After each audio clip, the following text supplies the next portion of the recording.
Chers collègues ministres, vous tous qui êtes participants et invités à ce forum des jeunes africains sur l'économie bleue, le FOJAEB 2025, cap sur Madagascar, qui est organisé à Tuléar. Tout d'abord, soyez tous et toutes les bienvenus. Et j'aurais vraiment voulu être des vôtres, mais mes responsabilités me tiennent en ce jour en Tananarive, mais je voulais vous adresser ce message. En tant que ministre des Transports et de la Météorologie, nous avons à cœur de travailler pour la promotion, pour le développement de l'économie bleue, aussi bien sur Madagascar,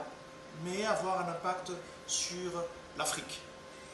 L'Afrique dont nous sommes, avec nos 587 000 km² et nos 5063 km d'accès à la mer, la plus grande île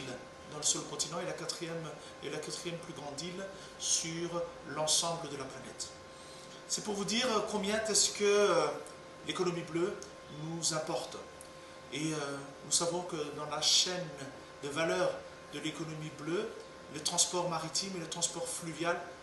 constituent un des piliers sur lesquels il peut se fier pour pouvoir permettre de créer des emplois, et surtout pour les jeunes qui représentent près de entre 60 et 70% de la population malgache et africaine, pour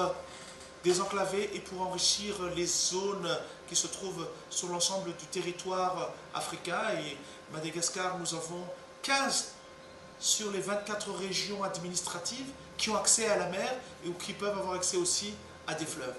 Et donc il est très important de pouvoir accompagner le mouvement de développement et de croissance de l'économie bleue et de l'importance qu'elle a au sein de chacune des économies de nos pays. Nous sommes à travers les ports maritimes, mais également les ports fluviaux. Nous nous assurons dans le cadre de la mise en œuvre de la politique nationale des transports maritimes de pouvoir donner accès à des ports qui peuvent être sûrs, qui soient propres,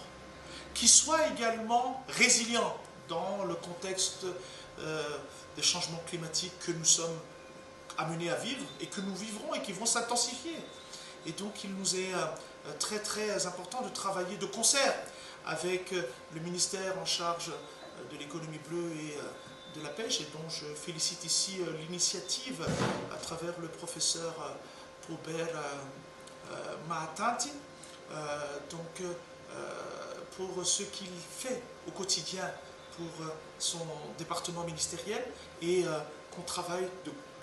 main dans la main sur plusieurs dossiers pour pouvoir créer, encore comme j'ai dit,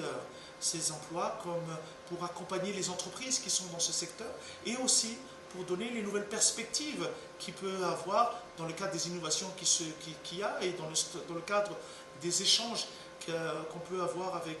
les différents pays à travers le monde, et particulièrement de l'Afrique, pour pouvoir les appliquer et pouvoir les adapter à Madagascar. Nous devons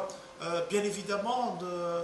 protéger ce qui est notre source de revenus, notre source de vie, qui est la mer, que sont les océans, et pour que nos bateaux ne polluent pas, pour que nos bateaux ne contribuent pas encore à une plus grande émission de gaz à effet de serre. Et c'est toutes ces réflexions, toutes ces innovations, toutes ces recherches qui nous permettent maintenant, avec les standards internationaux qui nous sont imposés dans le cadre de l'Organisation maritime internationale, pour pouvoir s'assurer que l'économie bleue et toutes les activités qui sont